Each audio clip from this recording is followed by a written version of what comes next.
Bonjour et bienvenue dans cette nouvelle leçon d'initiation à Python et à ses applications mathématiques. Nous avons vu précédemment la méthode de Héron pour calculer la racine carrée d'un nombre A, et l'on sait en effet qu'il utilise la suite xn définie par la relation de récurrence xn plus 1 égale à 1 demi de xn plus a divisé par xn. On a démontré au passage que la suite xn tend vers la racine carrée de a quand n devient très grand, et ce de façon très rapide. C'est-à-dire qu'il suffit de réitérer ce procédé un petit nombre de fois, par exemple 5 fois, pour obtenir un bon nombre de décimales de la racine carrée du nombre a. Nous avons su programmer ceci aussi sur Python, et je vous rappelle qu'on a écrit la fonction racine a n, où n est le nombre d'itérations à effectuer, et on a aussi écrit la fonction entier de a, qui sortira le plus petit entier plus grand que la racine carrée de a. Alors en exécutant cette fonction par exemple racine avec 2 et 5 itérations, j'obtiens bien les premières décimales de la racine carrée de 2. Maintenant, on s'est posé la question toute naturelle, mais puisque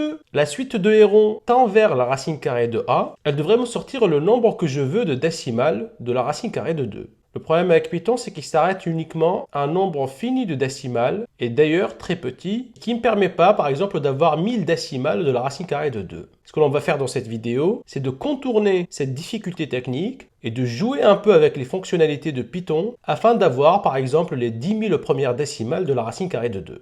Je prétends que c'est facile et que la méthode de Héron permet de le faire puisqu'elle converge très rapidement vers la racine carrée de a. Tenez-vous prêts parce que l'on va faire un peu d'informatique et puis beaucoup de mathématiques, afin de justifier bien sûr tous nos algorithmes.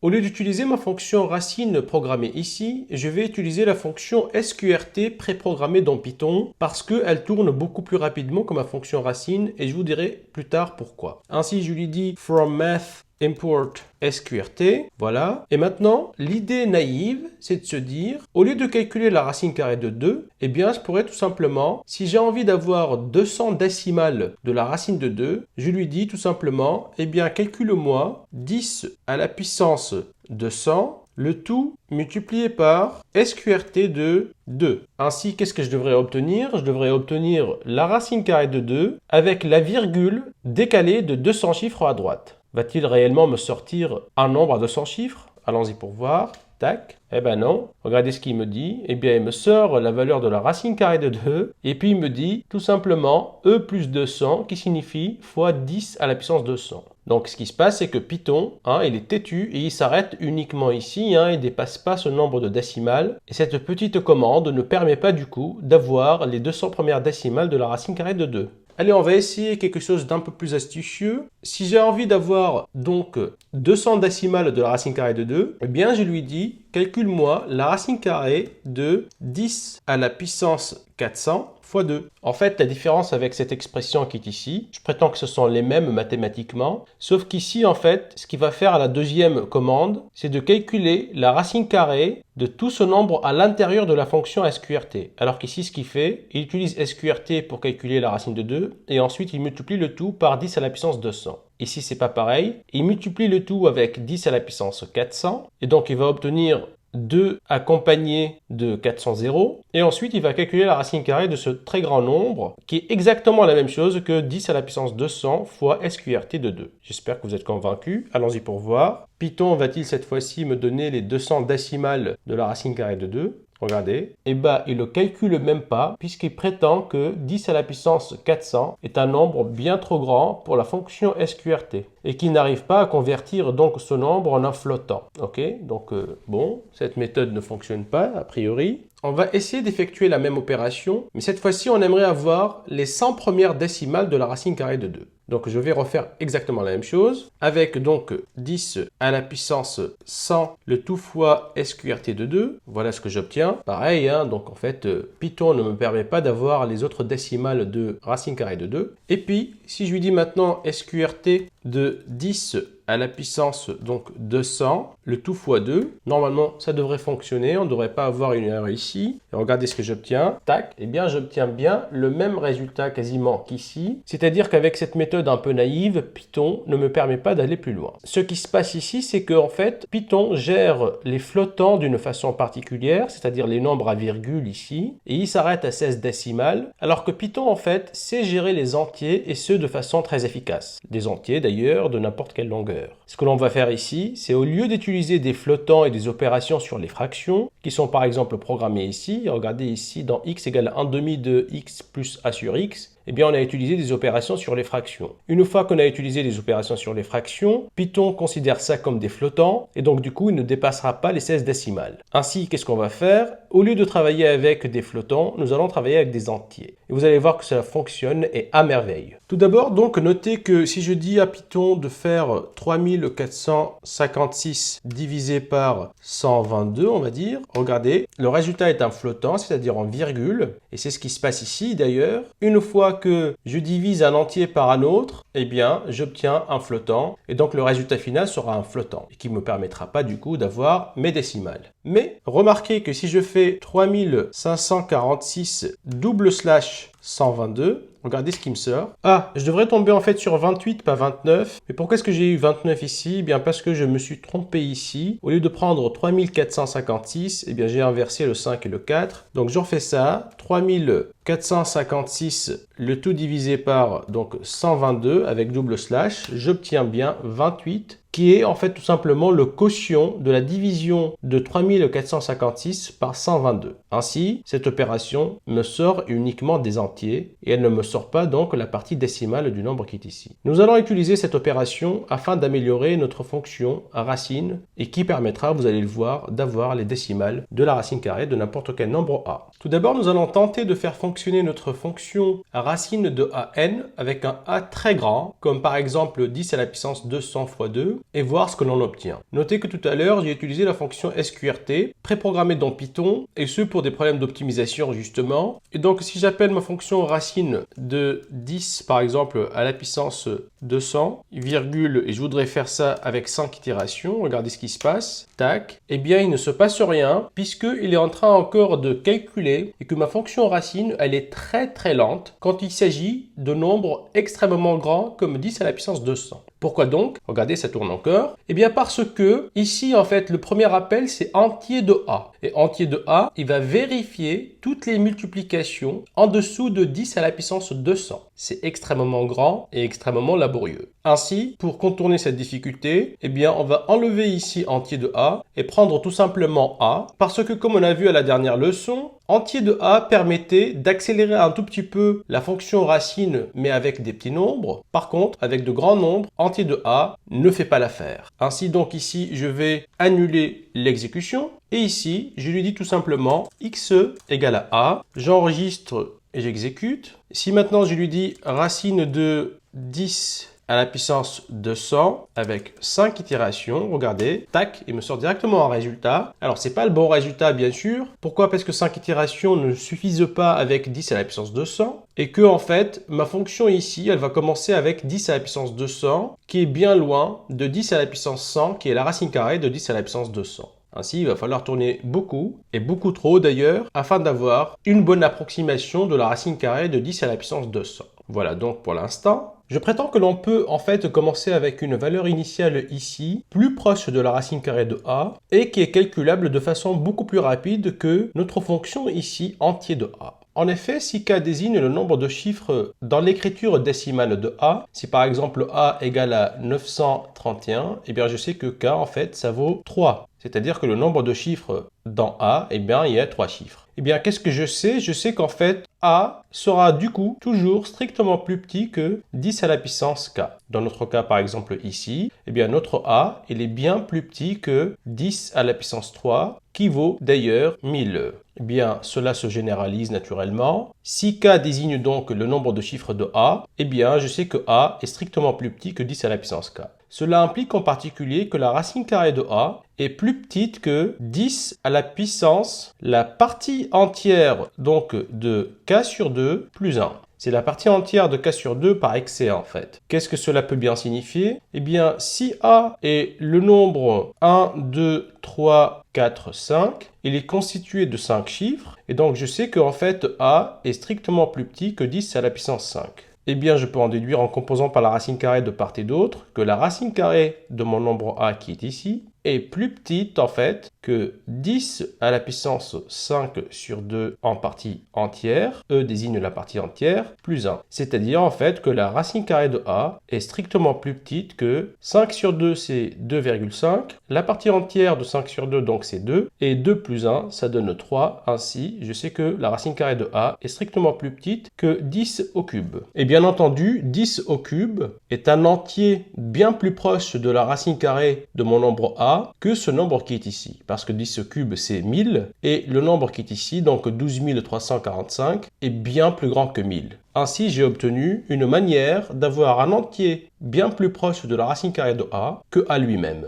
Je prétends qu'il est très facile d'implémenter d'ailleurs sur Python. Et regardez comment on fait. Je vais utiliser la fonction str d'un nombre A. Donc si je prends A égale à, on va dire 1, 2, 3, 4, 5, 6, 7, 8, 9. Et j'aimerais déterminer le nombre de chiffres dans mon nombre A. Eh bien, il suffit de transformer A en une chaîne de caractères, c'est-à-dire je lui dis B égale à str de A. Si je lui demande maintenant la valeur de B, il me sort donc A, mais cette fois-ci en fait sous forme d'une chaîne de caractères. Et je sais en fait que pour déterminer la longueur d'une chaîne de caractères, c'est-à-dire ici en fait le nombre de chiffres dans mon nombre A, eh bien il suffit d'exécuter la fonction len de B. Ainsi j'obtiens bien 9, c'est-à-dire en fait le nombre de chiffres ici. Allez, on va essayer ça avec un exemple un tout petit peu plus compliqué. Je lui dis donc A égale à 10 à la puissance 123 par exemple. Tac. Maintenant je lui dis B égale à str de A. Voilà. Et donc si je lui dis en fait de m'afficher la valeur de B,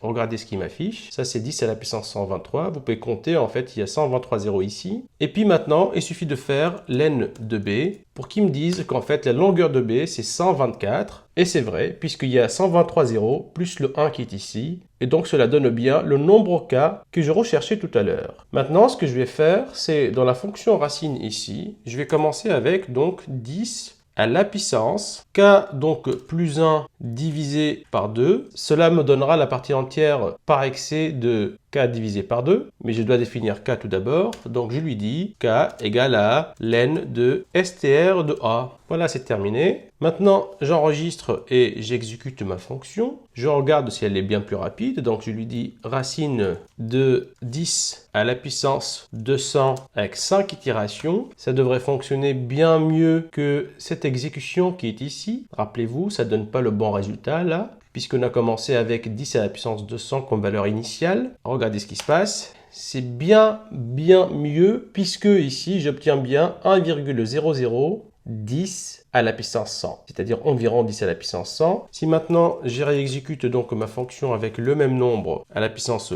200 et cette fois-ci avec par exemple une dizaine d'itérations pour voir ce qui se passe, voilà, il me sort bien 10 à la puissance 100, qui est bien la racine carrée de 10 à la puissance 200. Et ce, de façon bien plus rapide, avec très peu d'itérations ici. C'est incroyable, n'est-ce pas? Je vous invite à faire l'exécution à la main pour mieux comprendre, par exemple, le K plus 1 divisé par 2, c'est qui sort exactement, et qui permet du coup d'avoir des résultats bien plus performants. Passons maintenant aux choses sérieuses, et je vous rappelle que l'on aimerait trouver beaucoup de décimales, par exemple de la racine carrée de 2. Eh bien, l'idée, c'est tout d'abord, par exemple, si j'ai envie d'avoir 200 décimales de la racine carrée de 2, c'est tout simplement de calculer avec une nouvelle fonction la racine carrée de 10 à la puissance 400 fois 2, qui est égale à 10 à la puissance donc 200 fois la racine carrée de 2. Ainsi, pour avoir la racine carrée de 2, je n'ai qu'à diviser ce résultat-là par 10 à la puissance 200, qui revient à décaler la virgule de 200 chiffres à gauche. Donc mon objectif, c'est d'écrire une fonction racine carrée, cette fois-ci, qui sait calculer la racine carrée d'entiers très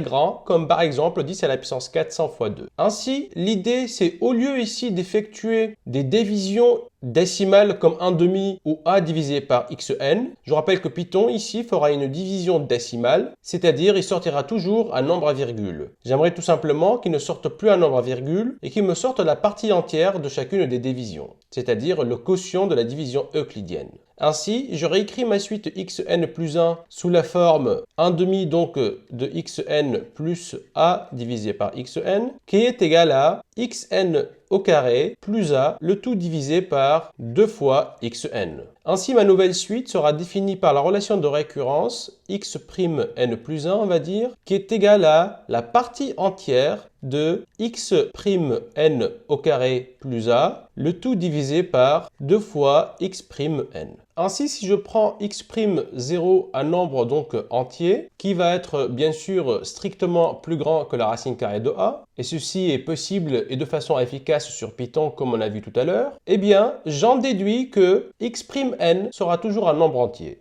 Mais pas que. En fait, puisque j'effectue les divisions, mais uniquement entières, ce qui va se passer, c'est que l'on va obtenir un entier grand N pour lequel je prétends que x' grand N sera égal à la partie entière donc de la racine carrée de mon nombre A. Si j'arrive à obtenir la partie entière de la racine carrée d'un grand nombre A, eh bien, je prétends que j'obtiens ici un grand nombre de décimales de n'importe quelle racine carrée. Le tout maintenant est de savoir comment obtenir un entier n pour lequel x'n est égal à la partie entière de la racine carrée de A. Si vous n'avez pas compris grand-chose de cette histoire un peu théorique, ne vous inquiétez pas, on va bien comprendre ce qui se passe avec de vrais exemples sur Python.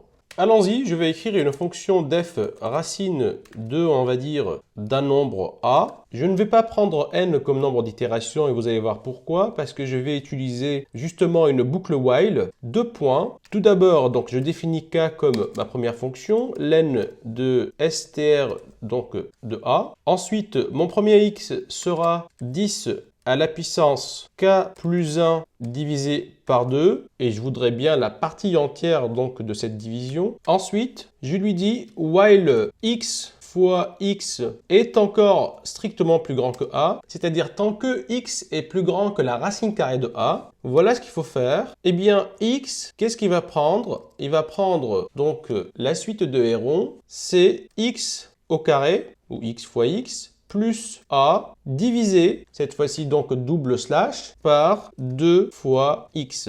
Voilà, je prétends que c'est terminé. Je n'ai maintenant qu'à faire un return x et on va exécuter cette fonction pour voir ce qu'elle donne réellement. Allons-y, donc j'enregistre et j'exécute. Maintenant, je lui dis racine donc de par exemple 10 à la puissance, on va dire 100 fois 2. Tac, voilà ce que ça donne. Ça donne 1, 41, 42, 13, 56, 23, 73, etc.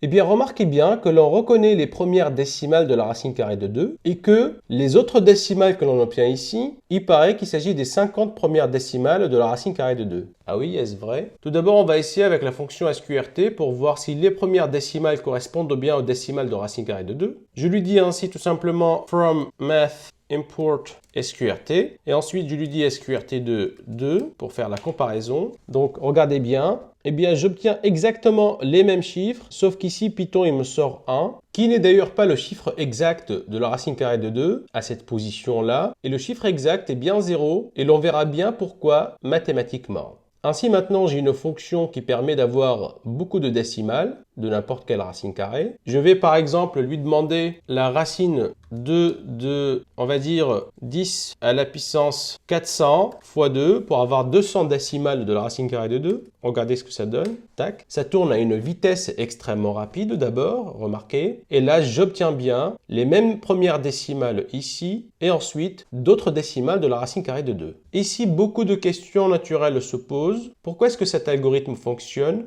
Une première question. Je vois ici qu'en fait, je commence à une valeur strictement plus grande que la racine carrée de a et que ma boucle while s'arrête au moment où cette en fait valeur devient plus petite que la racine carrée de a. Et je vois aussi en fait que cette boucle s'arrête tout le temps. Avec mes deux premiers exemples, en tout cas, elle s'arrête. Et on va prouver pourquoi est-ce qu'en fait elle s'arrête tout le temps. C'est-à-dire pourquoi est-ce que cette suite va décroître et pourquoi est-ce qu'à un moment donné, cette suite va être en dessous de la racine carrée de a et que en plus, la première valeur à laquelle elle est en dessous de la racine carrée de a va être égale à la partie entière de la racine carrée de a. Ce qui permet d'avoir les décimales, du coup, ici, exactes de la racine carrée de 2, par exemple. J'espère que vous avez compris mes petites questions, auxquelles, bien sûr, il faut donner une réponse rigoureuse, afin de pouvoir justifier donc nos calculs qui sont ici et de dire que ma fonction ici racine 2 fonctionnera bien et terminera l'exécution de la boucle while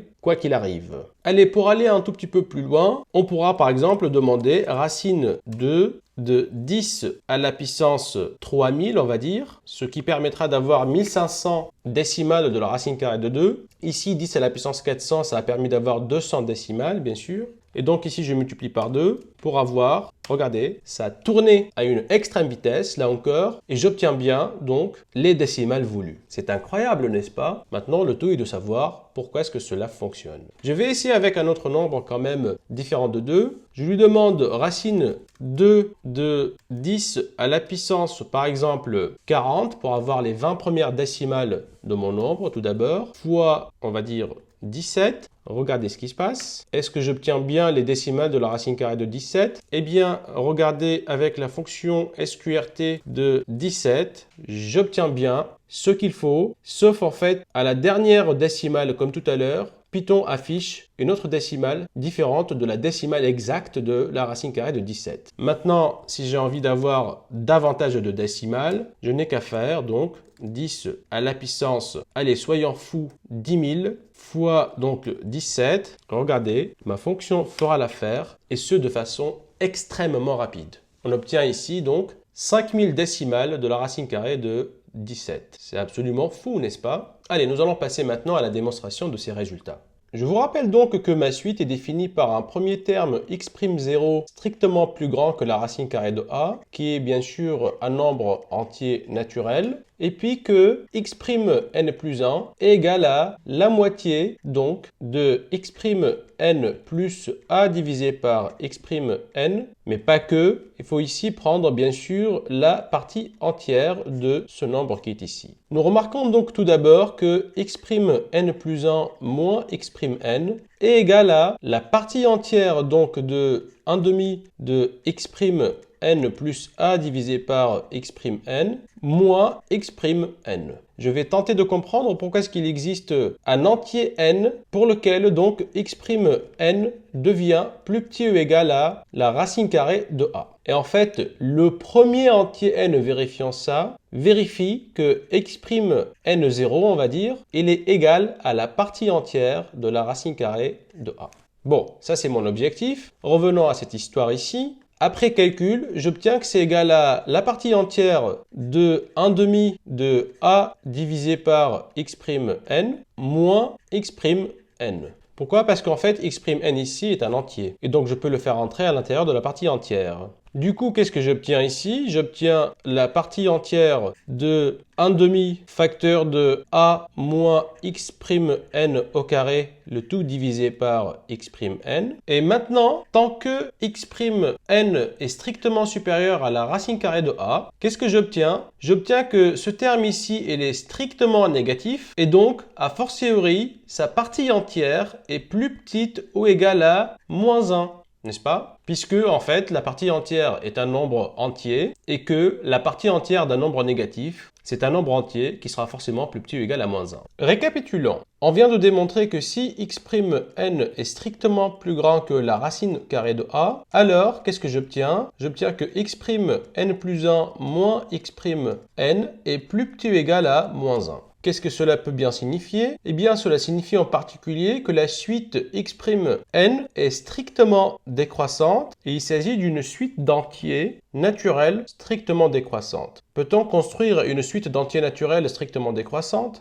Eh bien non, à un moment donné, si elle vaut 1000, elle va être égale après, par exemple, à 800, ensuite à 10, ensuite à 9, elle est strictement décroissante, mais c'est une suite d'entiers naturels. À un moment donné, il va falloir qu'elle s'arrête, puisqu'elle est que positive. Ainsi, c'est pas possible, et donc qu'est-ce que j'en déduis? J'en déduis en fait que cette condition, à un moment donné, elle devient fausse. C'est-à-dire qu'il existe un entier n pour lequel x'n sera plus petit ou égal à la racine carrée de mon nombre a. Super chouette. Ainsi, qu'est-ce que je sais? Je sais que ma fonction ici, la boucle while, à un moment donné, cette condition deviendra fausse et donc que x, à un moment donné, devient plus petit ou égal à la racine carrée de a. Et donc, ma boucle va s'arrêter et elle me retournera donc le plus petit entier n ici, pour lequel x' n est plus petit que la racine carrée de a. Ce qu'on va démontrer, c'est quelque chose d'encore plus fort, c'est que x' n en réalité, ça vaut la partie entière de la racine carrée de a. Et cela terminera notre démonstration.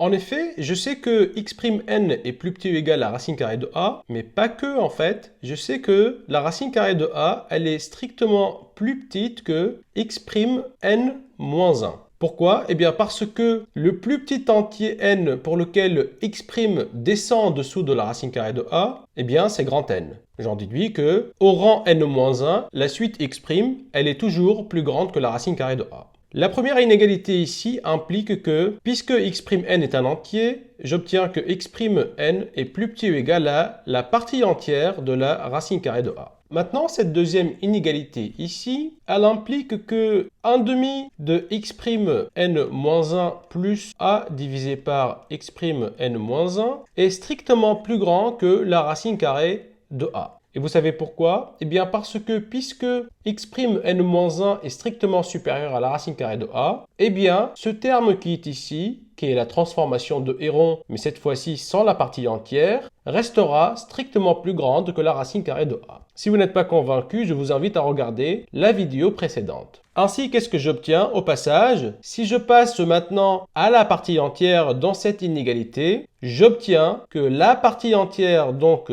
de tout ce nombre qui est ici, et je vous rappelle que ce nombre est bien x' n, est supérieur ou égal à la partie entière de la racine carrée de a. Qu'est-ce que j'ai démontré au final? Eh bien, j'ai démontré que x' n est plus petit que la partie entière de la racine carrée de a, et que de même, x' n est plus grand ou égal à la partie entière de la racine carrée de a. Ainsi, conclusion donc, x' n est bien égal à la partie entière de la racine carrée de mon nombre a. Cela termine ma démonstration et notez qu'au passage, cela montre que ma boucle ici se termine à un moment donné, mais pas que. Le résultat final ici me donnera l'information voulue sur les décimales recherchées. Procédé, avouons-le, d'une incroyable ingéniosité. Notre leçon va toucher bientôt à sa fin, mais avant de vous laisser partir, j'aimerais rajouter une petite remarque sur l'efficacité de la fonction racine 2. En effet, notez qu'ici, dans la boucle while, on va calculer x au carré ici, mais on va faire la même chose à l'intérieur de la boucle, ce qui fait donc deux calculs de x carré. Sachant que les x que l'on prend ici sont extrêmement grands, eh bien, il vaut mieux calculer la valeur de x carré une seule fois au lieu de le calculer deux fois. Cela permettra de gagner beaucoup de temps sur des nombres très grands. Ainsi, ce que je vais faire, je vais définir le nombre y égal à x donc au carré. Et puis ici, je lui dis tout simplement, while y est strictement plus grand que a, il va faire x égale à donc y qui est égal à x carré, tout naturellement. Et puis il va ici calculer y, encore une fois, qui est égal à x bien sûr, multiplié par x. Ainsi, qu'est-ce que j'obtiens? J'obtiens que le x carré ici, en fait, il n'est pas calculé deux fois, c'est-à-dire à l'entrée de la boucle et à l'intérieur de la boucle, mais il n'est calculé qu'une seule fois ici, et donc à l'entrée de la boucle, il ne fait que vérifier que y est toujours plus grand strictement que a. Notre leçon que je trouve personnellement passionnante se termine ici. J'espère que vous vous êtes bien amusés et que vous avez pris la peine de faire tous les calculs et de suivre toutes les démonstrations parce que c'est important. Portez-vous bien et à très bientôt.